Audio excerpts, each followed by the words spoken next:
স্থানীয় নির্বাচনের দিকে না গিয়ে 22 তারিখে 6টি এবং 14 তারিখে 5টিতে প্রশাসক নিয়োগ খুব শীঘ্রই স্থানীয় সরকার নির্বাচন অনুষ্ঠিত হতে যাচ্ছে। আনুষ্ঠানিকতা এটাই বোঝায়। কিন্তু আমরা এখন দেখতে পাচ্ছি যে জাতীয় নির্বাচন অনুষ্ঠিত হওয়ার পর জনগণের প্রত্যাশা যে স্থানীয় নির্বাচন স্বাভাবিকভাবে কিন্তু সরকার স্থানীয় নির্বাচনের দিকে না গিয়ে 22 তারিখে 6টি এবং 14 তারিখে 5টিতে প্রশাসক নিয়োগ। এই প্রশাসক কারা?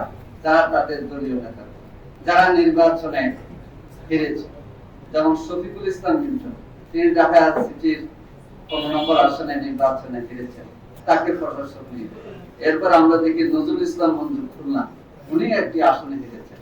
হার জিত আছে, আমরা ব্যক্তিকে টার্গেট করে কথা বলছি না, আমাদের কথা হচ্ছে গণতান্ত্রিক ধারাবাহিকতার উপর সরকার আঘাত করেছে। সরকার অপেক্ষা করতে পারত।